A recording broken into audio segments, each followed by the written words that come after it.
Right now, inside a locked hangar in the American desert, there's a jet with one line stenciled on the side.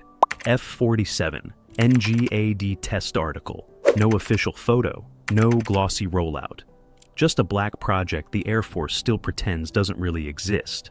Because if this jet works, the F-22 and F-35 don't just get upgraded, they get pushed toward the museum. And the entire air defense plan China has spent 2 decades building around the J-20 and long-range missiles, it has to be rewritten from scratch.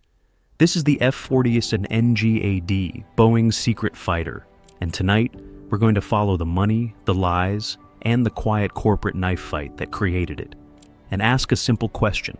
When this thing finally shows up in daylight, is it already too late for anyone to stop it? On paper, the United States already has the 2 most advanced fighters on Earth.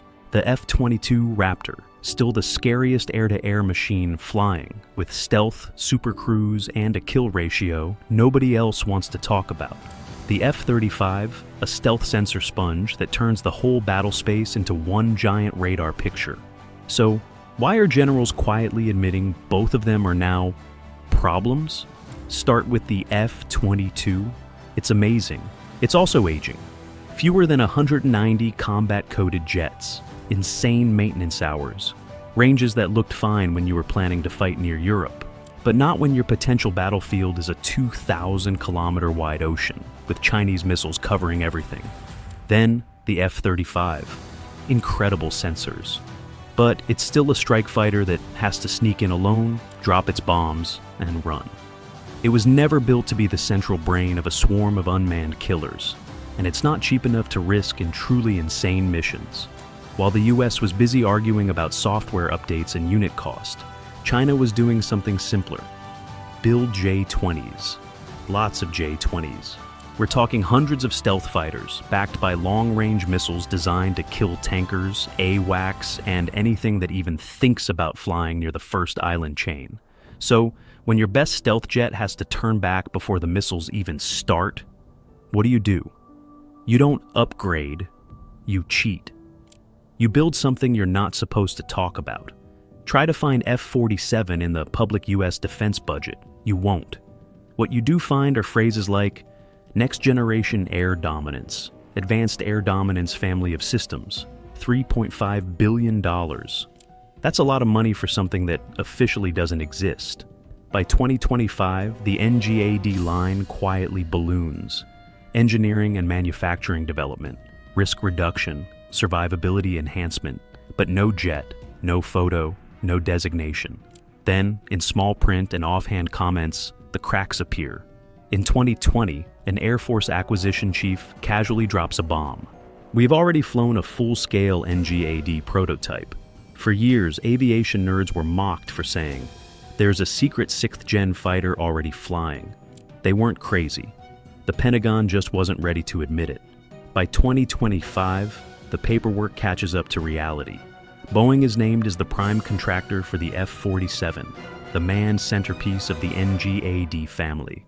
First flight publicly targeted for 2028. Operational in the 2030s. On paper, that's the story. In the hangars with no cameras, different story. NGAD was never just a jet program. It was a knife fight. On one side, Lockheed Martin, the F-35 empire, billions in sustainment revenue, enormous political muscle. Lockheed doesn't just build fighters, it builds careers.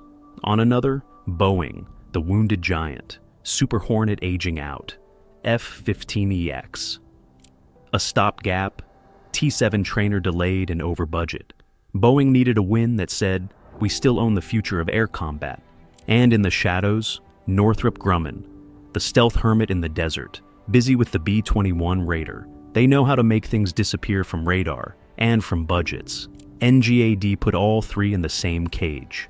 One prize, become the company that defines American air power for the next 40 years. Behind closed doors, this wasn't about requirements. It was about survival. Lockheed wanted NGAD to be F-35, but more, keeping software, sensors, and sustainment in its ecosystem. Boeing needed a moonshot, something so advanced that the Pentagon couldn't ignore it. and Congress couldn't kill it without admitting they'd just thrown away the edge over China. Northrop had to decide, go all in on a new fighter, or quietly embed its stealth tech into whichever team looked like the winner, while protecting its B-21 jackpot. When the dust settled, the public headline was simple: Boeing wins NGAD. The F-47 is born. The reality? Lockheed and Northrop didn't lose. They just changed positions, from king to power behind the throne. Sensors, mission systems, stealth coatings, drones, all the places where the real money lives. And the Air Force? They didn't care whose logo was on the tail. They cared about one thing: a jet that could tear open China's air defenses from ranges the F-22 and F-35 can't even reach.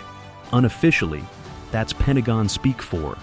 The days of one magic fighter solving everything are over. At the center of that family sits the F-47. Think of it less as a better F-22 and more as a stealthy manned battle manager with teeth. It flies farther than a Raptor. It stays hidden longer than an F-35. It carries serious weapons, but its real power isn't the missiles under its wings. It's the ghosts flying alongside it. The US is pouring billions into collaborative combat aircraft. Loyal wingman drones designed to fly with the F-47. Anduril, General Atomics, Northrop, companies you've heard of, are already flying prototypes under names like YFQ-44A, YFQ-432A, YFQ-48A.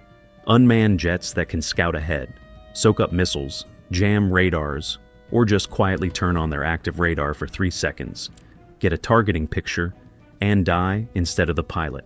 The F-47's cockpit isn't just a HUD and a radar. It's more like a command center for a dozen expendable, suicidal robots. And that changes everything about how a war in the Pacific starts. Let's put you there. The first missile hasn't launched yet, but the war has already started. Chinese early warning radars light up across the coastline. J-20s sit on alert. Long-range anti-ship missiles wait for a target. A single F-35 trying to sneak in would be playing Russian roulette with hypersonic bullets. Tonight, it's not an F-35, it's an F-47. On Chinese radar screens, the sky looks quiet. Too quiet. Hundreds of kilometers away from the nearest island, at 40,000 feet, a shape as black as the ocean below rides the edge of detection. Its radar stays dark. Its comms are tight beams. Low probability of intercept. Inside the cockpit, the pilot's helmet is filled with contacts that don't exist on any Chinese screen. 12 unmanned wingmen are already out in front, spread wide, flying different altitudes and profiles. Some carry sensors, some carry jammers, some carry nothing but fuel and a radar that's about to get them killed. The F-47 gives a silent command. 2 drones light their radars for just a heartbeat. 1, 2 seconds. It's enough. J-20s launch. Missile batteries wake up. Every radar that blinks to life paints a picture on the F-47's display. On the Chinese side, the sky just turned from empty to cluttered. Multiple stealthy contacts, multiple directions, multiple altitudes. Which one is the real threat? Which one is the manned jet? And which one is the decoy?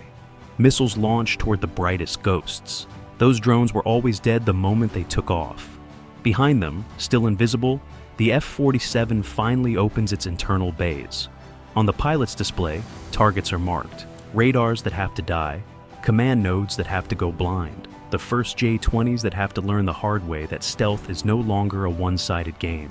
From thousands of kilometers away, a human is making life and death targeting decisions, with a swarm of robots absorbing the first wave of incoming fire. In that sky, which cockpit would you rather be in? A lone F-35, hoping nobody saw you?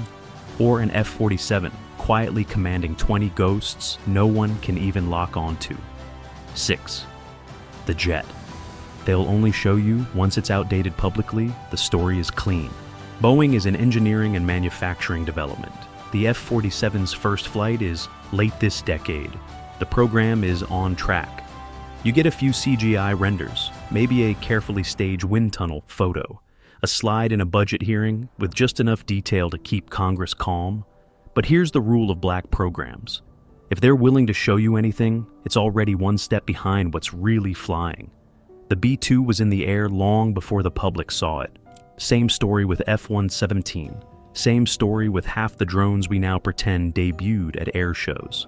So ask yourself, if the Pentagon is already admitting the F-47 exists, and already feeding numbers to budget documents, what exactly is flying in the no-camera test ranges right now? Is it a clunky prototype that barely meets the slide deck? Or is it the first fully armed, fully networked, manned commander of a robotic air fleet, already rehearsing the first 48 hours of a war we're all supposed to pretend will never happen? Here's the uncomfortable conclusion.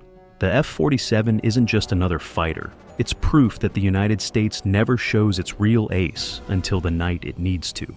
By the time we see official photos, this jet's first mission might already be written into a classified after-action report from some training exercise that didn't make the news. For China, that means every J-20, every long-range missile, every air defense strategy built over the last 20 years might be optimized for the wrong kind of enemy. For everyone else, it means the future of air combat isn't pilot versus pilot. It's a handful of human commanders, and a sky full of disposable, uncrewed killers. So, I'll leave you with two questions. What scares you more? The F-47's stealth and range, or the swarm of AI-driven drones it will quietly be commanding on night one of the next big war? And second, who really won the NGAD war? Boeing, whose logo is on the tail, or the companies in the shadows selling the sensors, software, and drones that make this whole ecosystem work? Tell me in the comments. I read all of them, and I want to see who you think actually controls the future of air power. If you want the War Planner version of NGAD, not the press release version, make sure you're subscribed. Because next, we're breaking down the one NGAD weakness China is already trying to exploit, and how they might kill the F-47 without ever shooting it down.